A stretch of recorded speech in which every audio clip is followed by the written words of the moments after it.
কালকে থেকে হাজবেন্ডের সঙ্গে কথাই বন্ধ হয়ে আছে। তাকে বলেছিলাম এই গরমে কিচ্ছু মন চাইছে না, অফিস থেকে ফেরার সময় ভালো কিছু খাবার এনো। সে বলেছিল ঠিক আছে আনবো। আমিও রান্নাবান্না না করে তার অপেক্ষায় পেটে খিদে নিয়ে বসেই আছি। সে আসবে আর আমরা একসঙ্গে বসে খাবো। এদিকে রাত্রি 9:30 বেজে যাচ্ছে, সেও আসছে না। অপেক্ষায় থেকে থেকে দেখি 9:45 নাগাদ বেলের আওয়াজ। তাড়াহুড়ো করে গেট খুলতেই বড় একটা প্যাকেট সে আমার হাতে ধরিয়ে দেয়। কিচেনে গিয়ে প্যাকেট খুলে ঢালতে গিয়েই এ কি, এ তো কাঁচা মাছ, তুমি এত রাত্রে মাছ কেন এনেছো?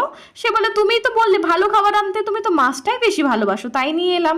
হে ভগবান, আমি বলেছিলাম রান্না করা খাবার আনতে, রান্না করার জন্য খাবার আনতে নয়। রাত্রিবেলায় তো খাওয়া দাওয়া মাথায় উঠেছিল, মনটাও দুজনেরই খারাপ, কিন্তু আমি আবার বেশিক্ষণ রাগঝাল করে থাকতে পারি না। তাই ভাবলাম ও তো মাছের কাটলেট খেতে ভালোবাসে, ওটাই বানিয়ে ফেলি, ওরও মনটা ভালো হয়ে যাবে আর কথা বলার একটা সুযোগ পাওয়া যাবে। হ্যাঁ, যেই মাত্র কাটলেটের প্লেটটা ওর হাতে ধরিয়েছি, আরে কি খাবার খাবে একটু বুঝিয়ে বলবে তো, কাজের চাপে মাথা ঠিক থাকে না যে। চলো করো। তার শত পছন্দের খাবার হলেও প্রথম বাইটটা সে কিন্তু আমাকেই দেয়।